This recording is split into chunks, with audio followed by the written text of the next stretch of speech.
नमस्कार. मी अरविंद आठले. तर आज आपण आपल्या पहिल्या लाईव्ह मीटिंग मध्ये भेटणार आहोत.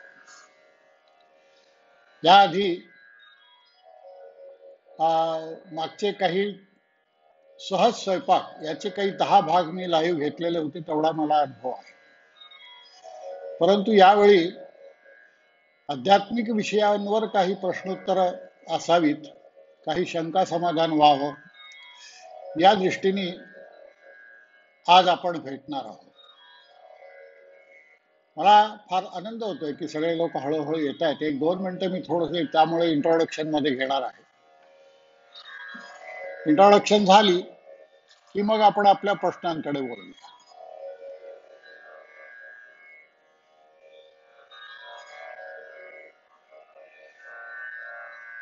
मागचा तंबोराचा आवाज थोडा जास्त येतोय असं वाटतंय का तुम्हाला? तर मी तो थोडा कमी करतो.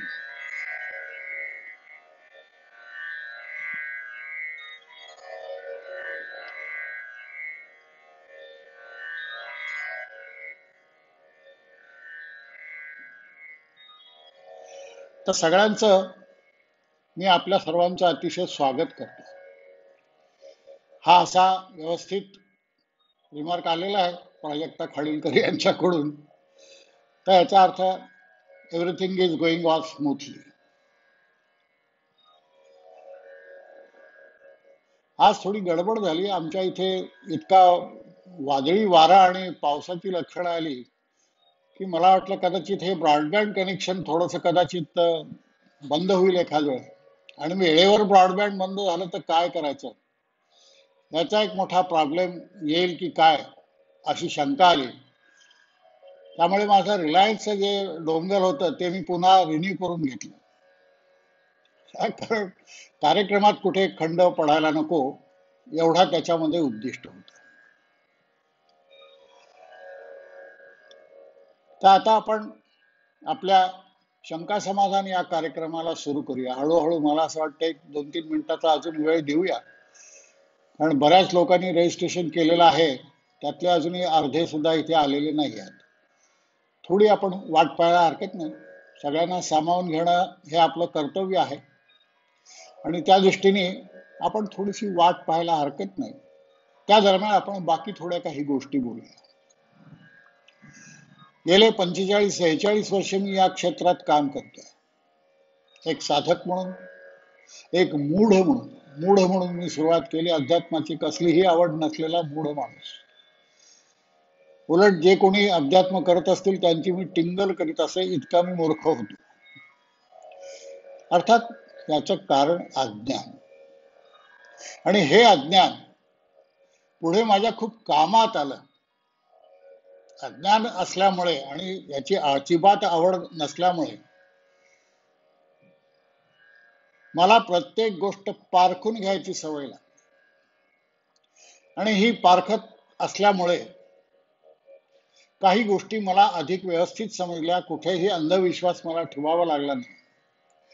बऱ्याच वेळा आपण केवळ अंधविश्वासाने विश्वास ठेवतो. आपल्या अमुक यांनी म्हटलंय, म्हणजे या मित्रांनी म्हटलंय, त्या मित्रांनी म्हटलंय म्हणून मी म्हणणार, असं करण्यापेक्षा आपण स्वतः कुठलीही गोष्ट पारखून घ्यावी, हे मला समजलं. आणि त्या दृष्टीने मग मला माझ्या या अज्ञानाचा खूप फायदाही झाला. हे तुम्ही लक्षात ठेवा. अज्ञान हे वाईट नाही. अज्ञान नेहमी तुम्हाला चांगल्या गोष्टी करण्यासाठी प्रवृत्त करत असतं. गोष्टी अधिक चांगल्या तऱ्हेने समजून घ्याव्या या दृष्टीने अज्ञान तुम्हाला मदत करत असतं. माणसाने कायम अज्ञानी असावं, कायम विद्यार्थी असावं, हे मी नेहमी म्हणतो. आणि हे असं असणं हे आपल्या शेवटी फायद्याचं होतं. आपल्याला जास्तीत जास्त त्या क्षेत्रामध्ये समज येण्यासाठी ही गोष्ट कामात येते. मी मुद्दाम थोड्याशा अवांतर गोष्टी सध्या बोलतो आहे. याचं कारण मी आधी मगाशीच सांगितलं की अजूनही इच्छित संख्या रजिस्ट्रेशन जेवढी झाली तेवढी तरी आली की त्यानंतर मग मी माझं मुख्य बोलणं सुरू करीन. त्यापर्यंत मी तुमची थोडीशी करमणूक करीन असं लक्षात घ्या. सुदैवाने या क्षेत्रामध्ये मला खूप चांगली चांगली माणसं मिळाली. अर्थात त्यासाठी मला मेहनत करावी लागली, मेहनतीशिवाय काही मिळत नाही. आणि ह्या चांगल्या माणसांचा मला माझ्या आयुष्यात पुढे अतिशय उपयोग झाला. चांगली मिळाली तशी वाईटही मिळाली. आणि ह्या वाईट माणसंही आपल्याला खूप शिकवतात, हे विसरू नका. आपल्याला येणारे सगळेच अनुभव चांगलेच असावेत, उच्च दर्जाचेच असावेत असं समजण्याचं काही कारण नाही. आपल्याला कसं असावं आणि कसं नसावं हे शिकवणारी ही सगळी माणसं असतात. जी चांगली असतात ते कसं असावं शिकवतात, आणि जी वाईट असतात ते कसं नसावं हे शिकवतात. हे दोन्हीही गुरुत्वाकडे आपल्याला नेणारे आहेत. वाईट माणसांचा कधी द्वेष करायचा नाही. पूर्वी एका जमान्यात मी स्वतः अपद मद्यप्राशनही करत असे. वेगवेगळ्या प्रकारची जी त्यासाठी असणारी आवश्यक अन्न आहे तीही मी खात असे, अपेय पान. परंतु जसं जसं माझ्या लक्षात आलं, उपासना जशी सुरुवात झाली, एक एक जशी माणसं भेटली आणि मी शुद्ध होत गेलो. आणि त्यामुळे काय एक फायदा माझा असा झाला की अपयपान किंवा हे करणारी माणसांचा मला कधी द्वेष राग आला नाही. मी त्यातून गेलो आहे. त्यामुळे मला कधी त्या माणसांविषयी राग येत नाही. मला सर्वच माणसं समान वाटतात. जसं मी पूर्वी माझ्या भाषणामध्ये सांगितलं की माझे गुरु यांनी मला पहिला जो काही उपदेश केला त्यामध्ये हेच सांगितलं की मी तुझ्यात आहे तसा इतरांच्यात आहे. आणि माझ्या शेवटची विनवणी, हा जो मी शेवटचा माझा व्हिडिओ तुम्हाला दिला त्याच्यामध्ये याचा उल्लेख केले काय की त्या क्षणी मी माझ्या गुरूंना नमस्कार न करता तुम्हा सर्वांना नमस्कार करून तुमचा आशीर्वाद मागितला. कारण आपणा सर्वांमध्ये ते आहेत याची मला खात्री आहे. मी तसा अनुभव घेतो की खरोखरच गुरुत्व हे सर्वत्र पसरलेलं आहे. गुरुला असं कुठलं क्षेत्र नाही की त्याला त्याचे वाव नाही. विश्वाच्या कणाकणात तो पसरलेला आहे. आणि याचा अनुभव जो साधक असतो त्याला हळूहळू नक्की येतो. हा अनुभव तुम्ही सर्वांनी घ्यावा. कोणाचाही कधी द्वेष करू नये. प्रेम हे अध्यात्म आहे हे कधी विसरू नये. खरोखरच प्रेम प्रेम करून पहा. आपण आपल्या घरच्या माणसांवर प्रेम करतो हे काही उपकार करत नाही, परंतु इतरांच्यावरही आपण प्रेम करणं हे कला, आणि त्या कलेमध्ये अत्यंत आनंद आहे. आणि त्यानंतर तुम्हाला जो काही आत मिळतं समाधान, तुमची जी काही सृष्टी आहे, तुमचं विश्व आहे, हे अत्यंत विस्तृत होऊन जातं. आणि हे विस्तृत विश्व तुम्हाला अतिशय पुढे जाऊन तुम्हाला उपासनेमध्ये खूप मदत करते.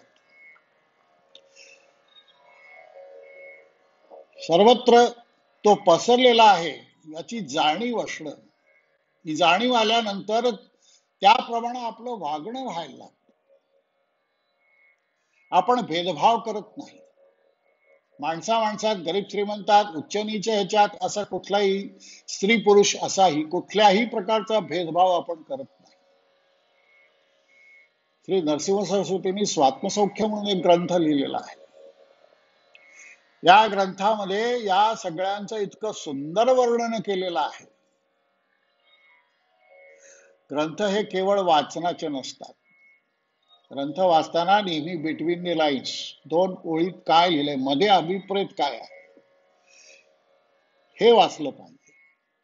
आपण गुरुचरित्र वाचतो, शेकडो हजारो पारायण गुरुचरित्राची केलेले लोक मी बघितलेले आहेत, परंतु त्यांच्या दुर्दैवाने ते बिटवीन दी लाईन्स वाचू शकत नाहीत, असा माझा अनुभव आहे. हा अनुभव चूक का बरोबर हे तुम्ही ठरवा. परंतु मला असं वाटतं की बिटवीन दी लाईन्स अत्यंत आवश्यक आहे. त्याशिवाय विश्व तुम्हाला समजू शकत नाही. त्याशिवाय तुम्ही स्वतः काय आहात हे तुम्हाला समजू शकत नाही. तुम्ही कोण आहात, या ठिकाणी कशासाठी अवतरित झालात, आईबापांच्या पोटी का आलात, हेच आईबाप तुम्ही निवडले होते का तुम्ही आईबापांची निवड नाही केलेली हे तुम्हाला माहिती आहे, आणि आईबापांनीही तुमची निवड केलेली नाही, तरीही त्या विशिष्ट ठिकाणी विशिष्ट जीवात्मा विशिष्ट स्त्रीच्या उदरात का येतो हे तुम्ही शोधलं पाहिजे. हे शोधण्याचं काम म्हणजे स्वतःचा अभ्यास. आपल्या पुराण कथा बाकीचे सगळे संत सांगतात की अरे प्यारे उलट कमल वे पलट, आत पहा, स्वचा अभ्यास करा. आणि स्वचा अभ्यास करणं हीच खरी उपासना आहे. केवळ प्राणायाम केला, केवळ नाकतोंड दाबून काहीतरी केलं, उलटे पालटे व्यायाम केले, वेगवेगळी आसनं केली, अगदी कुंडलिनी जागृतीची आसनं केली आणि समाधान मानले की माझी कुंडलिनी आता जागृत झाली आहे, असं अध्यात्म नाही होत. अध्यात्म करायचा असेल तर अध्यात्म स्वतःचा आत्म्याचा अभ्यास करायला शिकलं पाहिजे. आणि हे जो कोणी करत नाही त्याला त्याच्या आयुष्यात कितीही त्यांनी पटपट केली तरी काहीही साध्य होणार नाही. हे कष्टसाध्य आहे. कष्टसाध्य म्हणजे त्याचा तुम्ही काही खूप मोठा भाऊ केला पाहिजे असं नाही. सहज, माझ्या प्रत्येक गोष्टीत मी म्हणतो की सहज स्वयंपाक, सहज भाषण, सहज अध्यात्म, हे खरोखरच सहज आहे का? तर उत्तर आहे की हो, ते खरोखरच सहज आहे. तुम्ही कसं घेता याच्यावर तो सहजपणा अवलंबून आहे. आणि हा सहजपणा आणणं आणि कुठलाही डोक्याला कसलाही ताण न देणं. नाही तर मग गुरुचरित्र वाचतोय असं सांगितलंय, ब्राह्मणांनी इतक्या वेळा चूळ भरावी, शूद्रांनी इतक्या वेळा भरावी, क्षत्रियांनी इतक्या वेळा भरावी, आणि आपण मग त्या कर्मकांडात जर गुंतून जाऊ तर अध्यात्म या जन्मात तुमचं साध्य होणार नाही. कर्मकांड आवश्यक आहे. कर्मकांडाच्या आवश्यकतेविषयी अजिबात दुमत नाही. परंतु ही आवश्यकता किती आहे आणि किती ती ताणली पाहिजे याचं प्रमाण तुम्हाला समजलं पाहिजे. हे प्रमाण जेव्हा तुम्हाला समजेल तेव्हा कर्मकांडाचा अर्थ तुम्हाला समजेल. कर्मकांडाला अर्थ आहे. सुरुवातीला अत्यंत शरीराला शिस्त लावून घेण्याचं काम हे कर्मकांड करत असतं. आणि हे कर्मकांड करणं हे त्यावेळी ते कर्तव्य असतं. आणि हे कर्तव्य पार पडणं आणि आनंदाने पार पडणं, एखादी गोष्ट आनंदाने करणं आणि नाईलाजाने करणं याच्यामध्ये फरक आहे. याच्यात सगळ्यात मुख्य आहे की आनंद निर्मिती, सच्चित आनंद. जेव्हा सत्याकडे वळाल, जेव्हा सत्य तुमच्याला समजेल, जेव्हा तुमचं चित्त त्या सत्यामध्ये रमेल, त्यावेळी जो होणारा आनंद असतो या कुठल्याही सांसारिक आनंदापेक्षा, शारीरिक सुखाच्या आनंदापेक्षा अत्यंत मोठा आहे. हा आनंद घ्यायला तुम्ही शिका. मला हेच म्हणायचं आहे की हा आनंद तुम्हाला घेता आला. हा आनंद घेत नसाल तर तुम्ही या क्षेत्राकडे वळण्यात काही अर्थ नाही. केवळ कर्मकांड करीत बसाल, केवळ गुरुचरित्राची पारणं करत बसाल, केवळ कुंडलिनी कुंडलिनी म्हणून त्याच्या मागे लागाल तर हे प्राप्त होणार नाही. ते सहज साध्य केव्हा आहे तर तुम्हाला ते सोपं वाटलं पाहिजे, त्याचा बाऊ नाही झाला पाहिजे. आपल्याला हे धार्मिक ग्रंथ भीती घालतात अशी जर तुमची समजूत असेल. मला एकाने हा प्रश्न विचारला की मी गुरुचरित्र वाचतो, कुठले नियम पाळू, केव्हा करू, काय करू. अरे बाबांनो, हे तुम्ही वाचा, पण हे वाचताना त्याची भीती बाळगू नका. कुठल्याही परमेश्वराची, गुरुची जर भीती वाटत असेल तर तुम्ही कुठेतरी चुकता हे विसरू नका. याची भीती वाटायला नको. ही भीती वाटणं तर त्या क्षेत्रातून तुम्ही बाजूला जाल. त्याचं प्रेम वाटलं पाहिजे आणि हे प्रेम आतून आलं पाहिजे. आतून मला अनुभव आहे की परमेश्वराचे, माझ्या गुरूंचे पदस्पर्श जेव्हा मला झाला, मी घळाघळा रडलो. त्याचं वर्णन मला करणं कठीण आहे. ते प्रेम, त्या गुरुचा स्पर्श, त्या गुरुचा तुमच्या पाठीवर होणारा स्पर्श, तुमच्याकडे भेटलेली त्याची नजर, या जन्मात आपण विसरू शकत नाही. हा अनुभव तुम्ही घ्यावा. माझ्यासारख्या सामान्य माणसाला, ज्याचा कधी देवावर विश्वास नव्हता, अशा माणसाला जर हे अनुभव येऊ शकतात तर तुम्हाला का नाही येणार? हे अनुभव तुम्हालाही येतील. अतिशय सिन्सिअरपणे तुम्ही त्याचा प्रयत्न केला पाहिजे. आणि हा सिन्सिअरपणा प्रेमाशिवाय येऊ शकत नाही. गुरुला तुम्ही प्रेम द्याल तर गुरु तुमच्यावर प्रेम करेल हे विसरू नका. गुरु परीक्षा नक्की पाहतो. आता एका अर्थाने थोडस मी गुह्य तुम्हाला सांगतो. मी स्वतः दत्त संप्रदाय एका संप्रदायाचा मी गुरु आहे. दीक्षा देण्याचे मला अधिकार आहे आणि त्यामुळे गुरुचं काय कर्तव्य आहे, गुरु कसा असतो याचा मी अनुभव घेतलेला आहे. आणि या भूमिकेतून मी तुम्हाला सांगतो, जेव्हा कोणाला दीक्षा द्यायची असेल तर ज्या आसनावर बसून ती दीक्षा द्यायची त्या आसनाला मी प्रथम नमस्कार करीत असे आणि त्या ठिकाणी गुरु बसलेत ह्या भावनेने मग मी जाऊन बसत असे. मग मी अरविंद आठले राहत नसे. ज्याने कुणी माझ्या हातून दीक्षा घेतली आहे, काही त्यातल्या काही लोकांना हा अनुभव आहे की त्या क्षणी तो अरविंद आठले असत नाही, तो असतो गुरु. असा गुरुला पाहायला शिका. तुमच्या गुरुच्या विषयीची तुमची जी काही कल्पना आहे ही तुम्ही चांगली स्वच्छ करून घ्या. गुरुला केवळ जड शरीर समजतो आणि हे जड शरीर समजणं हे तुम्ही महान पाप करता. जड शरीर म्हणजे गुरु नाही. त्या जड शरीरात वास करणारा जो जीवात्मा आहे, हा जीवात्मा अनेक शरीरात एकाच वेळी काम करू शकतो. मग तो स्वामी समर्थांमध्ये असेल, गजानन महाराजांमध्ये असेल किंवा अतिशय तुम्हाला सामान्य वाटणाऱ्या अशा गुरुमध्ये असेल. गुरु कधी सामान्य असत नाही. आपण त्याच्या जड शरीराला पाहिल्यामुळे तो तुम्हाला सामान्य वाटतो, पण तो कधीही सामान्य असत नाही. त्याला सामान्य समजाल तर तुम्ही सामान्य व्हाल. त्याला जेवढा मोठा समजाल तेवढे तुम्ही मोठे व्हाल. तुमची जी दृष्टी आहे ही दृष्टी तुम्ही विशाल केली पाहिजे. ही दृष्टी जेवढी विशाल कराल तेवढं तुम्ही गुरुला समजावून घ्याल. परीक्षा पाहणारा, शिक्षा देणारा हा गुरु नसतो. तो तुम्हाला पारखून घेतो, तुमचा खुंटा बळकट करत असतो, हे विसरू नका. माझी काही कमी परीक्षा झालेली नाही. आणि ही परीक्षा कशी, तर तुमच्या जवळचा आप्त तुम्हाला शिव्या देईल. तुमच्या जवळचा आप्त तुम्हाला तुमचं काहीतरी वाईट तुमच्या विषयी बोलेल. समजायचं की आपल्या गुरुचं हे आहे. आणि एक लक्षात ठेवा, ज्यावेळी गुरु आपली स्तुती करत असतो समजा की कुठेतरी धोका आहे, आपल्या हातून काहीतरी चूक झाली, त्यावेळी गुरु स्तुती करतो. हा माझा अनुभव सांगतो. मी या सगळ्यांमध्ये गुरुला पाहण्याचा प्रयत्न केलेला आहे आणि अजूनही ते करतो. अजूनही गुरुत्वाचा मला कुठे दंभ झालेला नाही. गुरुत्व हे अत्यंत विशाल आहे. आपण एक कण आहो त्यातले. या विशाल सृष्टीचा एक कण. केवढी जगडव्याळ अशी सृष्टी आहे, केवढ्या अनंत ग्रहमालिका आहेत आणि ह्या सगळ्यामधून अनंत सूर्य आहेत, अनंत मालिका आहेत. सगळं विश्व कुठेतरी एका ठिकाणी जाऊन आत जाऊन सम्मिलित होतं. तेव्हा हे लक्षात घेतलं पाहिजे. सृष्टीचा जेवढा आवाका आहे तो तुम्ही पाहायला पाहिजे. तुम्ही ते एक मर्त्य मानव एवढेसे साधे कुठे कण सुद्धा नाही आहे आणि तरीही तुम्ही तुम्हाला अहंकार समजत असाल, मी कोणी मोठा आहे असं समजत असाल, तर तुम्ही फार मोठी चूक करतात. अत्यंत लीन.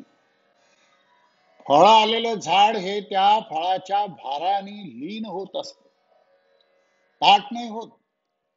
तेव्हा तुम्ही कधीही आयुष्यात ताठ होऊ नका. तुम्ही लीन व्हा. हे जेवढे लीन व्हाल तेवढे तुम्ही त्या तत्वाकडे अधिक वळाल. गुरु हे तत्व आहे. कुठलाही शारीरिक गुरु असत नाही. अमुक एक महाराज एवढे मोठे आणि मी त्यांचा शिष्य असं असत नाही. असं जर सांगत असतील तर ते चूक आहे.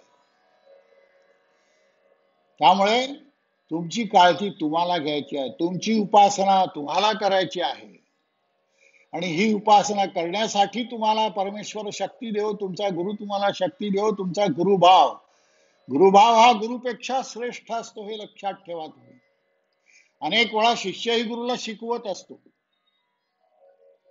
नवनाथातलं उदाहरण माहिती आहे तुम्हाला की हा गुरु तिथे जातो आणि आपल्या गुरुला, शिष्य जातो आणि गुरुला घेऊन येतो. या नवनाथांशी माझा पूर्वजन्मीचा संबंध आहे. माझ्या मागच्या एका व्याख्यानामध्ये मी सांगितलं आहे. अतिशय काळजीपूर्वक माझी व्याख्यानं तुम्ही ऐका. ती वैयक्तिक बडेजाव म्हणून सांगितलेली नाहीये. ती शिष्याला किती कष्ट करावे लागतात, काय काय भोगावं लागतं, आणि सगळ्या दुःखातून वर येऊन तो कसा सुप्रीम पदापर्यंत जाऊ शकतो, हा तो प्रवास आहे.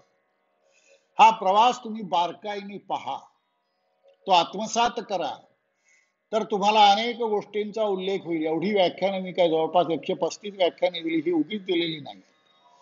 त्यात अनेक गुरूंचं मी वर्णनही तुम्हाला करून सांगितलेलं आहे. त्या गुरूंनी किती काबाड कष्ट करून ते गुरुत्व मिळवलं आहे हेही मी तुम्हाला सांगितलेलं आहे. सोपानदेवासारख्या माणूस अत्यंत निरीच्छ राहून बाहेर राहिला. आज वारी तिथून जाते, पण वारीतल्या लोकांनाही अजून सोपानदेवाचं महत्व माहित नाही. तिथून वारी जाऊनही ते त्या सोपानदेवाच्या दर्शनाला जात नाहीत. हे लक्षण सोपानदेवांचं मोठेपणाचं लक्षण आहे. हे लक्षण तुम्ही आत्मसात केलं पाहिजे. तुम्ही बारीक छोटे होऊन राहिले पाहिजे. जेवढे छोटे व्हाल तेवढे ज्ञानाने मोठे व्हाल. तर मला वाटते प्रास्ताविक म्हणून एवढं पुरे. आता आपण एक एक प्रश्नांकडे येऊया. प्रश्न अनेक आलेले आहेत. त्यांची नावं ज्या ज्या कोणाने विचारली आहेत त्यांची नावं मी तुम्हाला सांगणार नाही. ती न सांगणं हे योग्य आहे. परंतु ज्यांनी विचारले आहेत त्यांना त्याची कल्पना आहे की हा त्यांचा प्रश्न आहे. आता एकाने विचारलं की पहाटे लवकर उठावं, रोजची नित्याची कामं उरकून देवाजवळ शांत बसावं, पण तसं होत नाही. कधी डोक्यावर असे प्रसंग येऊन पडतात की काही सुचत नाही, आणि अशा वेळी मन उद्विग्न होऊन जातं. मग अशा वेळी आपलं मन शांत करण्यासाठी नक्की काय केलं पाहिजे? जे कधी डोक्यावर येऊन पडतं त्यावर दुर्लक्ष कसं केलं पाहिजे? कुठल्याच अपेक्षा कोणाकडूनही ठेवायच्या नाहीत आणि स्वतःचं तेज कसं वाढवावं, असा हा प्रश्न आहे. तर पहाटेची वेळ साधारणपणे ज्याला आपण ब्राह्म मुहूर्त म्हणतो, 3:30 ते 4 इतक्या पहाटे उठावं. मी वर्षानुवर्ष पहाटे 3:30 ला उठून आंघोळ केलेली आहे. अगदी थंडीच्या प्रदेशात गेला जिथे गरम पाण्याची सोय नाही, तिथे तितक्याच थंड पाण्याने त्यावेळी आंघोळ केलेली आहे. आंघोळ हे बाह्य शरीर शुद्ध करणारी गोष्ट आहे. आंघोळीने आंतर शरीर शुद्ध होत. आंतर शरीर शुद्ध होते ते ध्यान धारणे. आणि ज्यांना हा प्रश्न पडतो की एवढं मी शांत बसायचा प्रयत्न करतो पण मी का होत नाही, ते याचं उत्तर एवढंच आहे की तुमचं मन अत्यंत खोल आहे. खूप प्रचंड शेकडो हजारो लाखो गोष्टी त्या मनात अनेक जन्मांच्या बसलेल्या आहेत. आणि जशी तुम्ही उपासना करता तशा त्या त्या हळूहळू वर यायला लागतात. आणि ह्या वर आल्यानंतर तुम्हाला लक्षात येतं की काहीतरी गडबड आहे. आपली उपासना चुकत तर नाही असं नाही आहे. उलट तुमची उपासना अत्यंत योग्य मार्गावर आहे याचं ते निदर्शक आहे. आतली घाण सगळी बाहेर येते. पाण्यामध्ये ढवळल्यानंतर खालची घाण वर येते की नाही, तसं आपल्या मनाचा उपासनेने ही सगळी खालची मनातली घाण वर येत असते. मग वाईट स्वप्न दिसतात, वाईट काय काय दिसतं, वाईट घटना दिसतात. तर ही तुमची प्रगती आहे हे लक्षात ठेवा. हे अधोगती नाही आहे. हा चांगल्या उपासनेचा परिणाम आहे. आणि मग अशा वेळी मन जर उद्विग्न झालं तर लक्षात ठेवा की हे गुरुमुळे होत आहे. आणि त्यामुळे त्याकडे छानपैकी दुर्लक्ष करा. आणि पूर्ण आपलं मन आपल्या कधी ताब्यात असत नाही. आपलं मन सतत बंड करत असतं. आणि आपलं मन सतत आपल्यातल्या चांगल्या अस्तित्वाला जागा देत असतं. ते तुम्हाला वाईट शिकवायचा प्रयत्न करतं. चांगल्याकडे तुम्ही वळलात की मन तुम्हाला दुसरीकडे वळवतं. ह्या मनाच्या अधीन व्हायचं का नाही हे तुम्हाला ठरवायचं आहे. मनाच्या अधीन होऊ नका. मनाच्या अधीन व्हाल तर तुम्ही संपले. तसं दारुड आहे. सुरुवातीला त्याला वाटतं की मी दारू पितोय, परंतु हळूहळू दारू त्याच्यावर आपला जम बसवते आणि मग ती दारू त्याला खाऊन टाकते. आणि दारू त्याच्यावर अंमल करते, तो दारूवर अंमल नाही करत. तसं ह्याचं आहे. हे उदाहरण जरी थोडंसं विचित्र असलं तर हे सत्य उदाहरण आहे की तुमचं मन तुमच्यावर आरूढ व्हायला नेहमीच पहा. आणि ह्या मनावर ताबा ठेवायचा असेल तर तुम्हाला गुरुशिवाय दुसरा कुठलाही आधार नाही. आणि हा गुरु कुठे आहे? गुरु आतच आहे. तो कुठे बाहेर नाही आहे. आतल्या गुरुला शोधा. ह्या आतल्या गुरुला शोधाल तर तुम्हाला हळूहळू हळूहळू लक्षात येईल की हे सगळं काय चालू आहे. आणि मग तुम्ही कधी वळून मागे नाही पाहणार.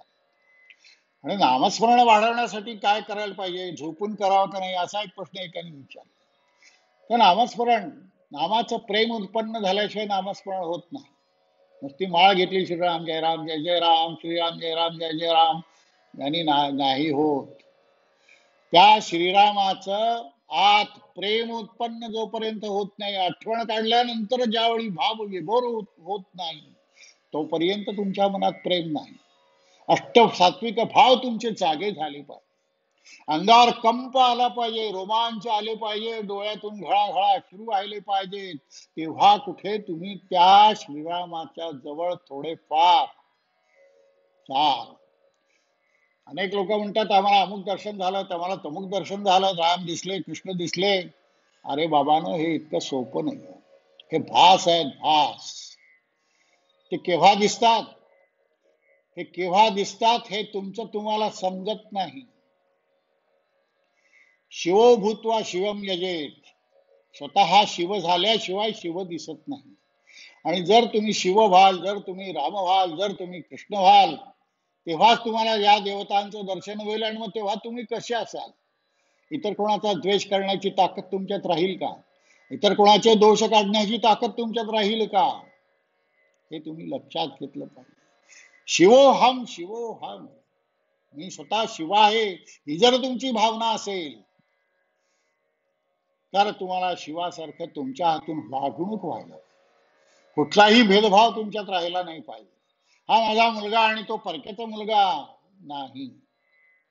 तर हे तुम्ही लक्षात ठेवा की तुम्हाला जर सत्य हवा असेल, सत्याच्या जवळ जायचं असेल तर स्वत्व विसरा.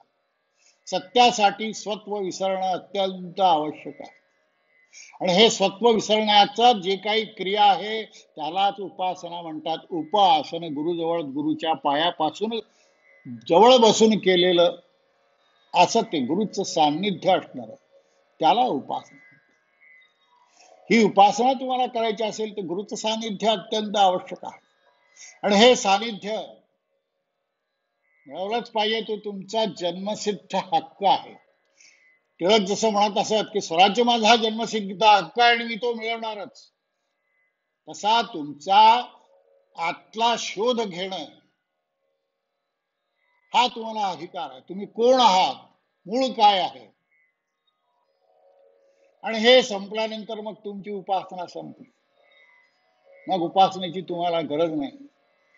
कायम उपासनेतच तुम्ही राहाल असं नाही आहे. जेव्हा तुम्हाला ती काही स्थिती येते स्वत्व समजण्याची, त्यानंतर तुमची उपासना बंद पडते, त्याची गरजच नाही. 100 पायऱ्या जोडून तेव्हा तुम्ही जाता, तेव्हा पहिल्या, दुसऱ्या, तिसऱ्या, चौथ्या पायरीची गरज आहे का? ही गरज असत नाही.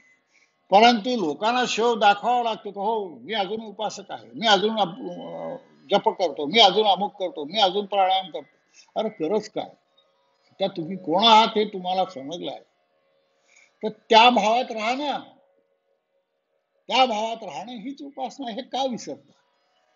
उपासना ती आहे गुरुभावात जाणं, त्या देवतेच्या भावात जाणं, ती देवता स्वतःच्या अंगी वास करते याचा अनुभव घेणं, ही उपासना. आणि त्यासाठी शरीराची शुद्धी आवश्यक आहे. शरीरातल्या सगळ्या नाड्या, ग्रंथी, सगळं काही, मन, हे सगळं शुद्ध होणं आवश्यक आहे. केवळ बाह्य स्नानाने ही शुद्धी होत नाही. ही शुद्धी आतून व्हायला पाहिजे. आणि ही आतून कशी करायची तर ती उपासना आहे. गुरुला अत्यंत शरण, अनन्य शरण, अनन्य भाव, दुसरं काही नाही गुरुशिवाय. मग मला बायका, मुलं, संसार, पैसा, अडका, माझं घरदार, हे काही नाही हो. हे जोपर्यंत आहे तोपर्यंत तुम्ही तिथे पोचत नाही. हे सत्य लक्षात घ्या. तिथे पोचायचं असेल तर हे सगळं निदान त्याग फळा पडतो. ठीक आहे, नंतर तुम्हाला बाहेर येऊन हे सगळा संसार करायचाच आहे. या संसारावर तुम्ही दुर्लक्ष करू शकत नाही. ज्या परमेश्वराने तुम्हाला तुमच्या बायका मुलांची जबाबदारी दिलेली आहे ती तुम्ही टाळू शकत नाही. ही टाळायची नाहीच आहे तुम्हाला, परंतु ती आनंदाने करायची, त्यात कुठलं दुःख नाही. दुःख आयुष्यात येतात आणि ती जातात. अत्यंत तीव्र अशी दुःख मी माझ्या आयुष्यात भोगले. माझ्या ज्या काही प्रवचन, जी काही भाषणं मी दिली त्यात या गोष्टींचा उल्लेख आहे. पण ही मला माझ्या देवानी, माझ्या गुरुनी विसरायची मला शक्ती दिली आणि त्याप्रमाणे ती विसरतोय. त्यामुळे आज मी सुखात आहे. मला कशाची काही चिंता नाही. मला माझ्या भविष्याची चिंता नाही. मला माझ्या भूतकाळाची आठवण नाही आणि पुढे भविष्यात काय होईल याची चिंता नाही. मी आजच्या काळात राहतो, प्रेझेंट. या काळात राहाल तर तुम्हाला कसलीही चिंता राहणार नाही, कारण हा क्षणच जगायचा आहे. या क्षणापुरतं जगायचं आहे आणि हा क्षण आनंदाने कसा जाईल याचा विचार केला तर गुरुचा स्पर्श, गुरुचं सानिध्य अजून काय पाहिजे. अंती गुरुरूप होई ही उपासनेचा शेवट आहे. हे अंती गुरुरूप तुम्ही होऊ शकले पाहिजे. त्या गुरुला सामान्य कातडी माणूस समजाल तर कधीही तुम्ही ते साध्य करू शकणार नाही. आता कुठल्या अपेक्षा कोणाकडून ठेवायच्या नाहीच, कारण अपेक्षा ठेवणं हे तुमच्या चिंतेचं लक्षण आहे. ठिकाणी विचारलंय कुठल्या अपेक्षा ठेवायच्या नाहीत आणि स्वतःचं तेज कसं वाढावं. तेज वगैरे डोक्यातून काढून टाका. अपेक्षा करणं बंद करा. तेज तुमचं आतले स्वतःच्या आत्म्यात, तेव्हा हे तेज नष्ट होईल. तेज ही भावनाच तुमच्यात राहणार नाही. ही भावना लक्षात ठेवा. आणि एकदा ते तेज नाही, आपण म्हणतो की अमुक एक सत्पुरुष इतका तेजस्वी आहे. अरे हे तेज पाहण्याचे डोळे आहेत का तुमचे? खरेच तुमचे डोळे एवढे पॉवरफुल आहेत की ज्याचं तेज तुम्ही पाहू शकता? असं नाही आहे. तेज पाहण्याची तुम्हाला मुळीच ताकद नसते, पण खोटा भ्रम असतो आपला. बहुतेक माणसं आपल्या भ्रमालाच अनुभव समजतात आणि त्यामुळे आयुष्यभर चुकीच्या समजुतीत राहतात. हे मी माझ्या लोकांच्या अनुभवातून सांगतो. शेकडो गुरूंचा, शेकडो व्यक्तींचा, शेकडो साधकांचा माझा संपर्क आहे आणि यानंतर मी हे जाणलंय की यातल्या बहुतेक सगळ्या आपल्या मानसिक कल्पना आहेत. सुरुवातीला मी अनेक योगासनांचे वर्ग घेत असतो आणि त्यावेळी असं वाटायचं की अमुक रोग झाला की अमुक आसन करा. त्याने असे आडाखेच घातलेले आहे. अरे योगासनं काय तुमच्या रोग निवारणासाठी आहेत का? त्याचं काही शास्त्र आहे अमुक करा म्हणजे अमुक रोग नसते? यासाठी ते नाही आहे. भोग टाळण्यासाठी योग आहे. तुमचं शरीर असं करा की तुमचे भोग संपले. योग म्हणजे युज धातूपासून बनलेला तो शब्द आहे. त्या परमेश्वराशी जोडण्यासाठी तुम्हाला योग आहे. तुमचे रोग निवारणासाठी योग नाही. परंतु दुर्दैवाने त्या काळात मीही योग शिकवत असे, त्यामुळे मला वाटायचं की अमुक एक आसन करा म्हणजे तुमचा अमुक रोग जाईल, अमुक प्राणायाम करा म्हणजे तुमचा अमुक हे होईल. परंतु माझ्या जेव्हा लक्षात आलं की अरे ही वायफळ बडबड कुठून तरी आपण दुसऱ्याच्या तोंडून ऐकलेली आहे आणि ती आपण शिकवतो आहोत, हा भ्रम आहे आपला. त्यावेळेपासून मी ते सगळं बंद केलं. कुठल्याही आसनासाठी आणि कुठल्याही याच्यासाठी. अरे योग हा तुम्हाला तुमचं शरीर शुद्ध करण्यासाठी आहे, मन शुद्ध करण्यासाठी आहे. शुद्ध शरीरातच शुद्ध मन वास करतं, यासाठी आहे. आणि हे तुम्ही लक्षात ठेवलं पाहिजे. हे लक्षात ठेवाल तर तराल, नाही तर कुठल्या तरी भ्रमात सातत्याने राहाल. कुंडलिनी जागृत झाल्याचा अनेकांना भ्रम असतो. कुठेतरी असं चुकटुक टुकटुक होतं, थोडंसं कुठेतरी खाली स्पर्श होतो, हालतं, त्यांना वाटतं झाली आपली जागृत. असं नाही आहे. इतकी सोपी नाही आहे कुंडलिनी जागृत हो. कुंडलिनी जागृत हे अत्यंत शरीर शुद्धीचं लक्षण आहे आणि ही शरीर शुद्धी गुरु स्वतः तुमची करून घेत असतो. तुम्हाला जाणीव नसते की ही तुमची आहे. तुम्हाला ज्या क्षणी जाणीव असेल त्या क्षणी तो तुमचा अहंकार, अभिमान झाला, हा सुटलाच पाहिजे. आता नाम कोणतं जपावं, त्यानं कुलदैवत, इष्टदैवत, ग्रामदैवत नाराज होणार नाहीत आणि आपल्याला ते घेताना मानसिक समाधान मिळेल का, असा एक प्रश्न आहे. आता तुम्ही 84 लक्ष योनीतून ह्या मानवी योनीत आलेला आहात. या मानवी योनीतही तुम्ही अनेक जन्म घेतलेले आहेत. या अनेक जन्मात अनेक कुलांमध्ये तुम्ही जन्म घेतलेला आहे. मग कुलदैवत कोणतं ठरवणार हो तुम्ही? या जन्मीचं का मागच्या जन्मीचं का पुढच्या जन्मीचं? कुलदैवत महत्वाचं आहे याविषयी शंका नाही आहे, पण अति महत्वाचं नाही आहे. तुमची उपासना त्यापेक्षा जास्ती महत्वाची आहे. जी गुरुनी दिलेली आहे ती कुठल्याही कुलदेवतेच्या उपासनापेक्षा श्रेष्ठ आहे. हे माझ्या अनुभवाने मी तुम्हाला सांगतो. तुम्हाला विश्वास ठेवायचा असेल तर ठेवा, नाही तर तुमच्या कल्पनामध्ये तुम्ही रममाण व्हा, मला काही म्हणायचं नाही. तर नाम कोणतं जपावं जे गुरुनी दिलं, आणि गुरुनी जोपर्यंत देत नाही तोपर्यंत तुमचं अंतर्मन कुठलं तरी एक नाव तुम्हाला सांगत असतं. मला कुठेतरी रामाचं प्रेम असतं, कुठेतरी कृष्णाचं प्रेम असतं, आणि हे मला सांगत असतं की मी कुठलं नाव घ्यावं. सगळ्यात चांगलं हरिपाठ वाचा ज्ञानेश्वरांचा, किंवा तुकारामाचे शेवटचे अभंग जे 12 अभंग आहेत ते वाचा. यातून तुम्हाला मार्ग मिळेल. हे संत श्रेष्ठ होऊन गेले, अनेक शेकडो वर्ष झाल्यानंतरही त्यांचं ज्ञान शिल्लक आहे. मी नाव म्हणत नाही, ज्ञान शिल्लक आहे. त्याला धारण करा, त्यातून तुम्हाला मार्ग मिळेल. तर सर्वांपासून अलिप्त कसं राहायचं, अलिप्त कसं राहायचं हे तुम्हाला ठरवायचं आहे. तुम्ही अलिप्त राहायचं ठरवा की तुम्ही अलिप्त राहायला सुरुवात करा, हे तुम्हाला ठरवायचं आहे. मग त्यासाठी काही अडथळे येतील, काही मानसिक क्लेश होतील, मानसिक द्वंद्व होईल. त्या द्वंद्वाला तुम्ही सामोरे गेले पाहिजे, तर ते होईल. आता ध्यानाचे फायदे कोणते? तर ध्यानाचे फायदे म्हणजे डोळे बंद करून कुठेतरी एक विशिष्ट विचार फक्त समोर आहे.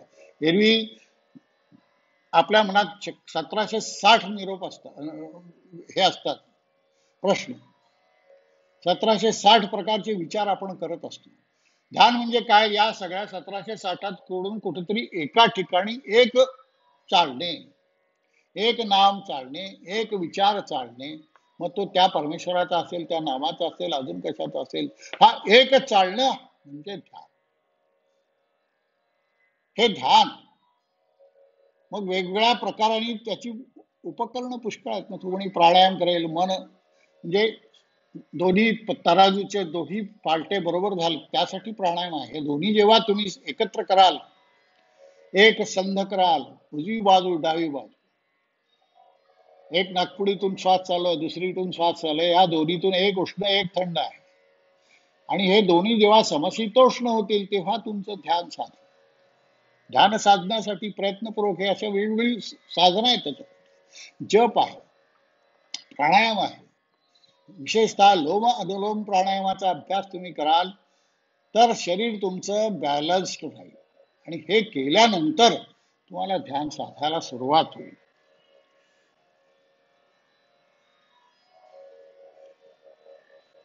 ज्यांना अपत्य नाहीत आणि ज्यांना मुलीच अपत्य आहे त्यांना अंतिम गती मिळत नाही का? कारण आपल्यानंतर श्राद्ध कर्म आणि अग्निसंस्कार इत्यादी कर्म करायला जर कोणी नसेल तर पुढची गती काय, असा एक प्रश्न आहे.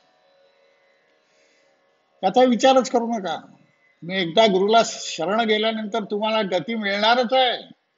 तुम्हाला मुलगा असो नसो, अपत्य असो नसो, याचा काही संबंध नाही. अपत्य आल्यानंतर हे आपण ब्राह्मण मंडळी सध्या जी काही श्राद्ध करतात, इतर करतात, इतके पैसे दिलेत तर श्राद्धाला येईल, तुमची ऐपत आहे का नाही याचाही ते विचार करत नाहीत. अशा ब्राह्मण मंडळींच्या साह्याने केलेलं श्राद्ध खरोखरच तुम्हाला पोचवणार आहे का पुढे? मी फार स्पष्ट बोलतोय. माझे वडील स्वतः भिक्षुक होते, मला माहिती आहे त्यांचे काय हाल झाले. अत्यंत गरिबीत त्यांना दिवस काढावे लागले, म्हणून ही मंडळी पैसे घेतात हे मान्य आहे मला, पण किती कसे घ्यावे काही त्याला मर्यादा, हा मर्यादा ठेवत नाही. त्यांना वाटतं किती ह्याला मी काटू. आता करोना काळात असे कितीतरी लोक आहेत ज्यांचे नातेवाईक त्यांची शेवटची क्रिया करू शकले नाहीत. श्राद्ध कर्म आणि केवळ 13 दिवस क्रिया याबद्दल सविस्तर प्रकाश टाका. श्राद्धाचे मी सांगितलं की श्राद्ध जे मंत्र आहे हे मंत्र तुम्हाला पुढची गती देऊ शकतात, परंतु ते मंत्र म्हणणारा माणूस त्या लायकीचा पाहिजे. अगदी जो फार हवरटपणा करतो, पैसे मागतो, त्याच्यात समजा इथे काही नाही.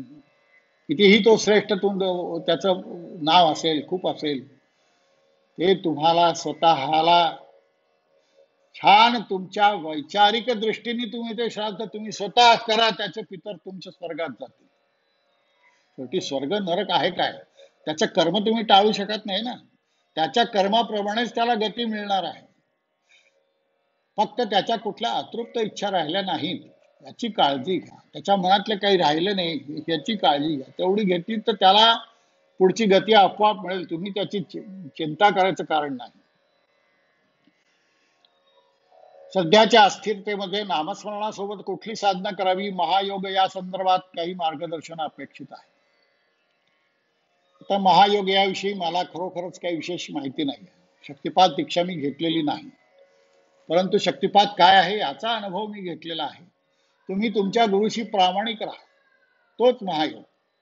त्यांनी जे सांगितलंय ती उपासना कष्टसाध्य आहे ती करा. गुरुच्या श्रेष्ठत्वाविषयी मनात शंका घेऊ नका, कारण मनावर सगळं अवलंबून. तेव्हा ह्या मनाला जपा, पण मनाच्या अधीन होऊ नका. मनाला जपा म्हणजे गोपाल व्हा, त्या इंद्रियांचं पालन करा. इंद्रियांना तुमच्यावर आरूढ होऊ देऊ नका. एवढे पथ्य पाळलं तरी पुरेसं आहे. असू शकतात का, हा एक प्रश्न आहे. आता माझं स्पष्ट मत जर विचाराल, गुरुचरित्र स्त्रियांनी त्यांची पाळी नसताना वाचायला काहीही हरकत नाही. मी अनेक स्त्रियांकडून गुरुचरित्र वाचून घेतलेलं आहे आणि त्यांना कुठलेही दुसरे कसलेही वाईट हे काही त्यांचं झालेलं नाही. ही भीती का बाळगायची? अरे गुरु आहेत ते. गुरु म्हणजे मायाळू प्रेमळ, ही भूमिका विसरता का तुम्ही? मग ते प्रेम फक्त पुरुषांवर करणार आणि स्त्रियांवर करणार नाहीत असे का तुमची समजूत आहे? हे माझं धक्कादायक विधान वाटेल तुम्हाला, परंतु हे मला जे सत्य यातून वाटतंय ते सांगतोय. दत्त संप्रदायातले दीक्षेचे अधिकार मला आहेत आणि दत्त संप्रदाय मला अतिशय चांगला समजलेला आहे, ते मी सांगू शकतो तुम्हाला. अतिशय फार मोठ्या व्यक्तीकडून मला दत्त संप्रदाय समजलेला आहे. त्याचा उल्लेख मी एका माझ्या व्याख्यानात केलेला आहे. सद्गुरूंच्या शोधात या ठिकाणी एका याच्यात मी हा उल्लेख केलेला आहे. तेव्हा कुठली भीती बाळगू नका. शुद्ध होऊन जे कराल ते तुम्हाला फळ मिळेल त्याचा. तेव्हा हा विचार मनात आणू नका की समजेल का नाही, होईल का नाही, वाचावं का नाही. भीती वाटत असेल तर वाचू नका, परंतु मन तुमचं साफ स्वच्छ असेल आणि गुरुविषयी प्रेम असेल की दत्त महाराज केवढे प्रेमळ आहेत याची खात्री असेल तुम्हाला, तर जरूर वाचा. त्याचे काही परिणाम झालेत तर मी तयार आहे ते भोगायला. इतक्या खात्रीने मी तुम्हाला सांगतो. तेव्हा यावरती मी अतिशय स्पष्ट बोललेलो आहे. कोणाला कदाचित काही लोकांना हे आवडणार नाही हे मला माहिती आहे. तथाकथित ज्यांनी झापड बांधलेली आहे त्यांना हे आवडणार नाही. तरीही या स्पष्ट बोलणं मला आवश्यक वाटतंय आणि ते मी बोललो आहे. आणि माझी भूमिका कुठली आहे मी तुम्हाला आधीच सांगितलं. दुसऱ्या एकाने विचारले की परमपूज्य भाऊ, भगवंतापासून दूर नेणारे जन्मानुजन्मांचे कुसंस्कार पूर्णतः कसे मिटवावे? आपल्या कर्माने मिटवावे. शुद्ध कर्म करावं, सगळ्यांवर प्रेम करावं, कुठल्याही अपेक्षा न ठेवता प्रेम करावं. आपल्यावर टीका करणाऱ्यावरही प्रेम करावं. टीकेचा मी भरपूर अनुभव घेतलेला आहे. अगदी जवळची माणसं खूप टीका करतात, हा मी अनुभव घेतलेला आहे. अगदी रस्त्यात बसून गुरु म्हणून पाया पडणारे लोक नंतर फार आपल्या उलट सुलट बोलणारे मी बघितलेले आहे. हा सगळा अनुभव आहे. मी गुरुत्वाचा फार अतिशय सखोल अभ्यास आणि अनुभव घेतलेला आहे. या अनुभवातून मी तुमच्याशी हे बोलतो. तेव्हा तुम्ही याबद्दल निशंक राहा. जन्माजन्मींचे कुसंस्कार जायचे असतील तर सुसंस्कार घडवा त्या देहावर, त्या मनावर. हे सुसंस्कार जेवढे घडवाल तेवढे तुम्ही आपोआप यापासून दूर राहाल, शुद्ध व्हाल. मला पहाटे 3 ते 5 वेळेत जाग येते. या वेळेला उपयोग मेडिटेशन साठी कसा करावा आणि कसे करावे मेडिटेशन हे सांगावे. त्यावेळी सुचिर्मित होऊन बसावे की अजून काही नियम आहेत हे सांगावे, असा एक प्रश्न आहे. 3 ते 5 जाग येणं हे शरीर नैसर्गिक असल्याचं द्योतक आहे. निसर्ग कसा आहे? सूर्योदय झाला, दिवस चालू झाला, सूर्यास्त झाला, दिवस संपला. हा निसर्गाचं चक्र आहे. मधली जी वेळ ठेवली आहे ही तुम्हाला विश्रांतीसाठी आणि शरीर उन्नत पुन्हा ताजतवानं हो यासाठी तुम्हाला झोप दिलेली आहे परमेश्वर. आणि पहाटेच्या वेळी अनंत जीवात्मे त्या सगळीकडे फिरत असतात सृष्टीमध्ये. ज्यांना जे साधक हुडकत असतात त्यांना त्या जीवात्म्याचा प्रकाश दिसत असतो, त्याचा ऑरा दिसत असतो. आणि हा ऑरा दिसण्यासाठी भिंतीचा अडचण त्याला येत नाही. त्यातूनही पाहण्याची या मोठ्या महात्म्यांची शक्ती असते. हे महात्मे त्यावेळी करत असतात. आणि उत्तम उत्तम असे जे काही साधक असतील त्यांना ते त्यावेळी मदत करतात. म्हणून पहाटे उपासना करावी. मी किमान 7 वर्ष पहाटे 3:30ला उठून उपासना केलेली आहे. साधारण 3:30ला उठायचं, आंघोळ स्नान आवश्यक आहे. ताजंतवानं होतं स्नानाने. तुम्ही आळस सगळा निघून जातो. आणि हे होण्यासाठी तुम्हाला सकाळी स्नान करणं आवश्यक आहे. स्नानाने जरी केवळ शारीरिक शुद्धी झाली तरी मन सुद्धा त्यावेळी प्रफुल्लित होतं. हा तुम्हाला अनुभव आहे. तर हे करा, स्नान करा आणि मग बसा शांतपणे. 2 तास, 3 तास, 4 तास, जे काही तुम्हाला बसायचं. साधारणपणे मी 4 ते 8:30, 9 इतका वेळ बसत असे. एकेका आसनात 5-5 तास बसत असे. आणि अत्यंत कठीण अशा आसनात कठीण असे प्राणायाम, प्रचंड असा मी मधल्या कुंभकाचा अभ्यास केलेला आहे. आणि या अनुभवातून मी तुम्हाला सांगते. आणि मी शून्यातून त्या अनुभवात गेलो. माझ्यावर आधी कुठलेही धार्मिक संस्कार नाहीत. आणि म्हणून मी अत्यंत शुद्ध विचार करू शकतो असं मला वाटतं. प्रामाणिक विचार करू शकतो. कुठलेही मनावर माझ्या संस्कार नाही. त्यामुळे त्याच्या मनावर आधीच काही विचारांचा पगडा आहे. त्या माणसाला त्या विचारापासून सुटणं अत्यंत कठीण जातं. ते विचारच त्याला बरोबर वाटतात आणि त्यातून बाहेर पडण्याची त्याची ताकद नसते. माझ्या सुदैवाने मी हे माझ्यावर झालेलं नाही. माझ्यावर कुठलेही पूर्वसंस्कार नव्हते. त्यामुळे अत्यंत शुद्ध विचार करण्याची शक्ती मला आली अशी माझी भावना आहे. तेव्हा जरूर तुम्ही या उठत असाल तर त्याचा जरूर फायदा घ्या.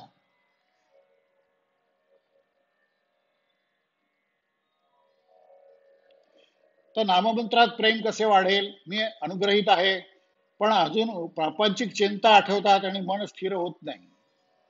हे मगाशी याचं सगळं वर्णन आलेलं आहे.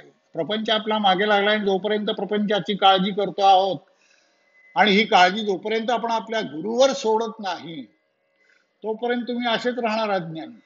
की काळजी गुरुवर सोडा, गुरुला त्याची काळजी आहे. लगेच आज सोडून त्याचा उद्या रिझल्ट पाहू नका. गुरुची कधी परीक्षा बघू नका. गुरुची परीक्षा पाहण्याचा तुम्हाला अधिकार नाही. पण हे कराल तर तुम्ही यातून नक्की पुढे याल. आता गुरुचरित्र पारायण करताना मनात रोजच्या दैनंदिन गोष्टीचे विचार येतात. अशा वेळी मन एकाग्र करून गुरुशी एकरूप कसं व्हावं.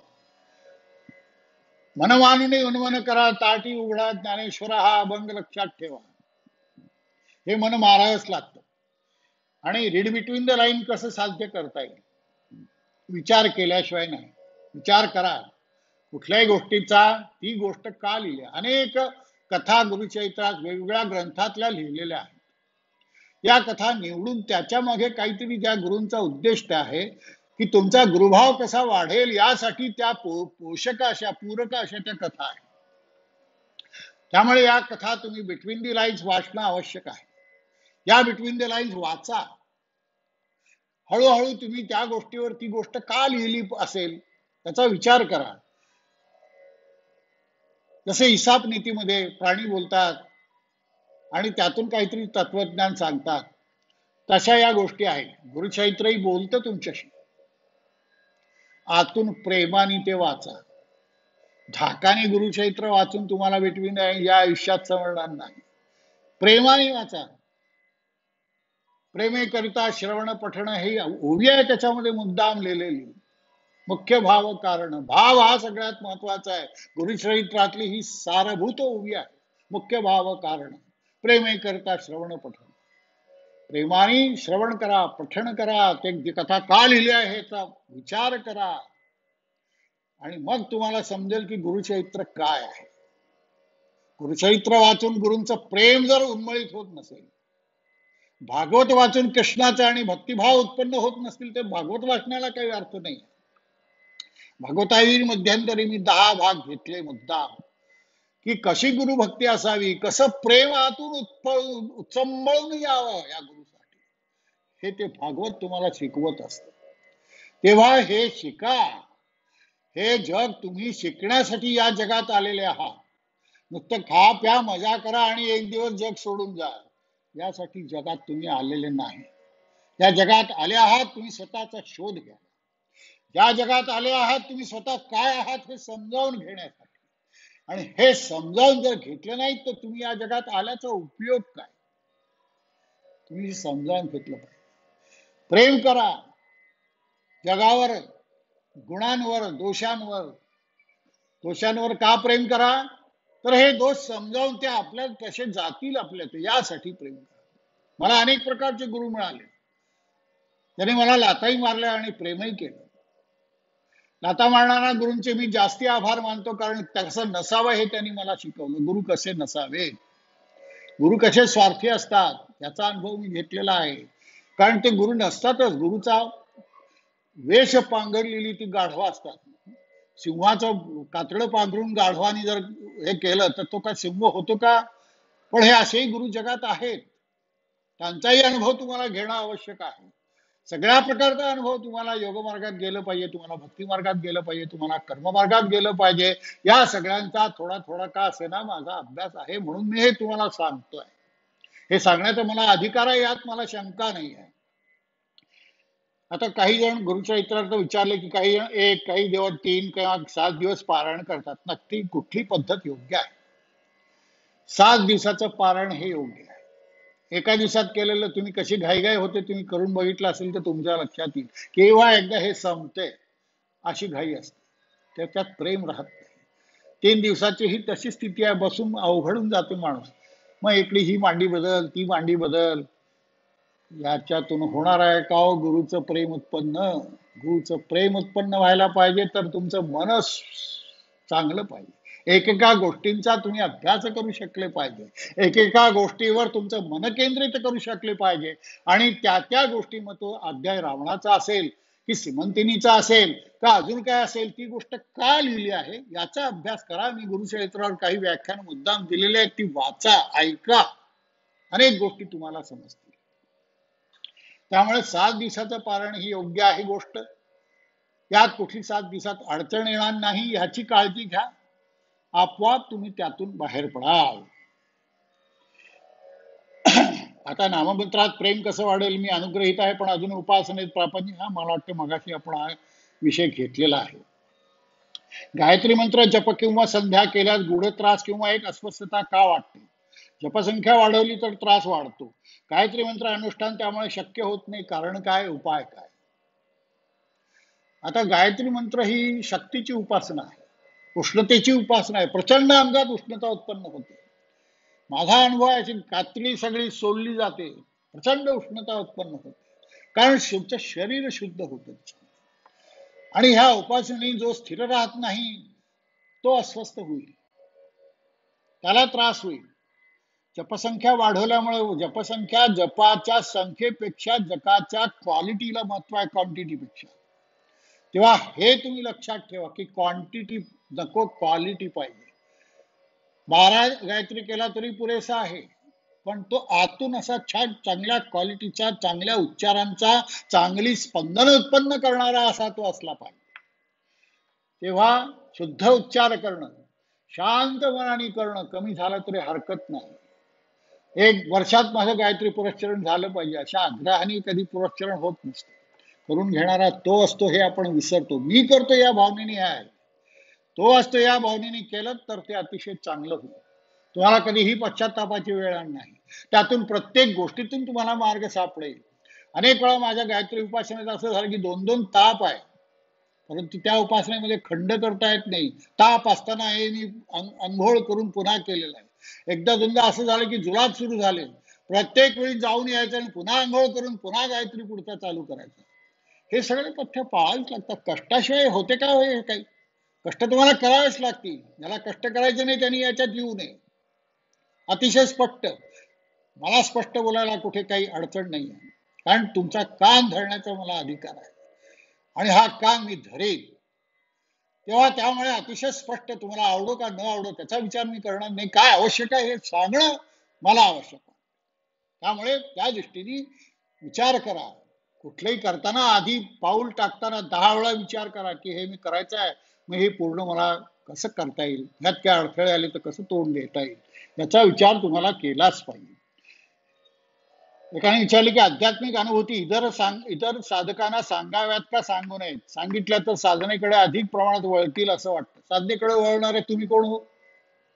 त्यांचे गुरु आहेत ना त्यांना साधनेकडे वळवणारे. तुम्ही काय लोकांना साधनेकडे वळवण्यासाठी साधक झाले आहात? त्यासाठी तुम्ही साधक नाही झाले आहात. तुम्हाला हे समजलं पाहिजे की अरे मी नाही याच्यामध्ये, याचा गुरु आहे, हा याचं काम करेल. मी माझ्या ठिकाणी पहिले प्रामाणिक राहीन, माझी उपासना पहिले करीन, मी पूर्णत्वाला पोचण्याचा प्रयत्न पहिले करीन. तोपर्यंत इतरांना सांगण्याचा, इतरांचे दोष काढण्याचा मला कोणताही अधिकार नाही, हे स्पष्ट लक्षात ठेवा.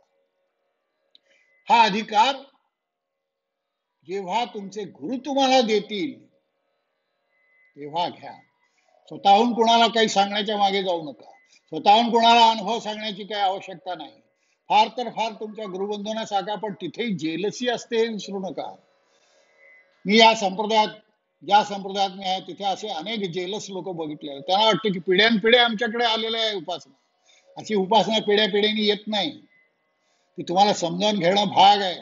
कुठलाही माणूस त्या उपासनेचा अधिकार त्याला आहे, तो तुमच्या कुठेही केव्हाही पुढे जाऊ शकतो. आणि हे जाऊ शकतो हे तुम्हाला पचलं पाहिजे. हे पचवून घ्या. आणि मग अशा वेळी त्या व्यक्तीचा द्वेष होतो, त्याच्या अनुभवाची खिल्ली उडवली जाते. अशी होतं म्हणून अनुभव सांगू नये. अशी खिल्ली उडवली जाते हे याचा अनुभव मी घेतलेला आहे. माझ्या जे काही मी तुम्हाला सांगतोय, मी कुठलीही 4 पुस्तकं वाचून तुम्हाला अध्यात्म सांगत नाही. जे काही सांगतोय ते माझ्या अनुभवातून तुम्हाला सांगतो आहे. आणि त्यामुळे तुम्ही ते श्रवण करून त्याचा उपयोग करण्याचं लक्षात घ्या. बहुतेक प्रश्न संपत आलेले आहेत. साधनेचा वेळ कसा वाढवायचा? साधनेचा वेळ वाढवणारे बसले आहेत. तुम्ही नका त्याची चिंता करू. तुमची साधना तुम्ही किती करावी, कशी करावी याचा विचार करणारे तुमचे गुरुदेव तुमच्यापाशी असतात. त्यांच्यावर विश्वास ठेवा. तेव्हा तुमची साधना, आता एक हा शेवटचा एक प्रश्न, मागील जन्माची साधना या जन्मात येते का? नक्की येते. या जन्मात कुंडलिनी जागृत झाली असेल तर पुढच्या जन्मात कुंडलिनी जागृतीची पुन्हा गरज पडत नाही. इतकं ते स्पष्ट आहे. पुढच्या जन्मात ती कुंडलिनी जागृती क्षणात जागृत होईल. गुरु निश्चित तुमच्याकडे पाहिलं तरी तुमची कुंडलिनी जागृत होईल, इतका तो अभ्यास असतो. तेव्हा मागच्या जन्माची साधना या जन्मात नक्की येते. काही लोकांना अकस्मात, आता माझ्यासारख्याला जे काही अनुभव आले अकस्मात, याचा अनेक लोकांना आश्चर्य वाटलं की काय, हा कुठला माणूस, हा देवावर आजपर्यंत विश्वास ठेवत नव्हता आणि हा काय सांगतोय. विश्वासच नाही. माझ्या घरचे लोक माझ्यावर विश्वास नाही ठेवत. तुम्ही कोण? तेव्हा हा अनुभव तुम्ही घ्या आणि याच्यावर विश्वास ठेवायचा का नाही ठेवायचा, अनुभव सांगायचे का नाही सांगायचे हे तुम्ही ठरवा. तुमच्या लक्षात येईल की हे जर आपली थट्टा ओढ करत असतील तर नका, कारण ती तुमच्या गुरुची थट्टा असते. या लोकांना हे समजत नाही की आपण गुरुची थट्टा करतो, या माणसाची नाही थट्टा करत.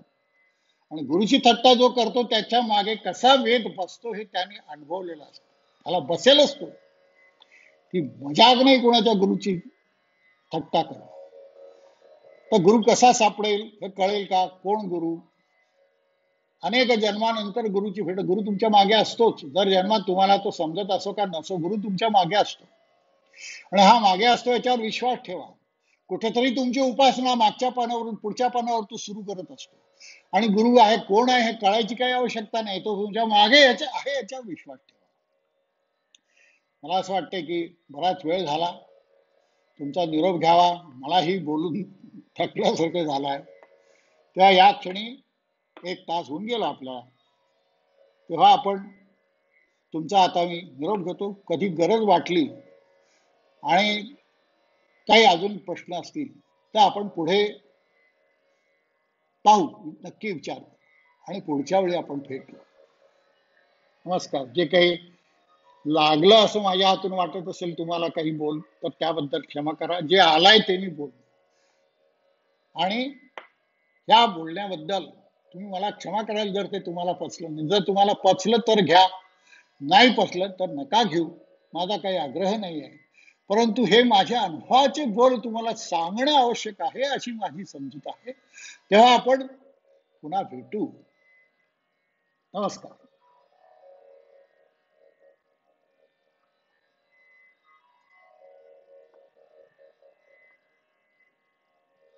मला खूप आनंद झाला तुमच्या सगळ्यांना भेटून. आतून असं उत्सव म्हणून येतो. प्रत्यक्ष तुम्ही कोणी दिसत नाही आहात मला, परंतु तुम्ही समोर आहात, हे ऐकताय, आणि कुठेतरी दोन चार माणसाने जरी याचा उपयोग झाला तरी मी उपकृत होईल. माझ्या गुरूंचं हे जे काही मी बोललो, आपण आनंद मानून घ्या. भेटू पुन्हा. नमस्कार.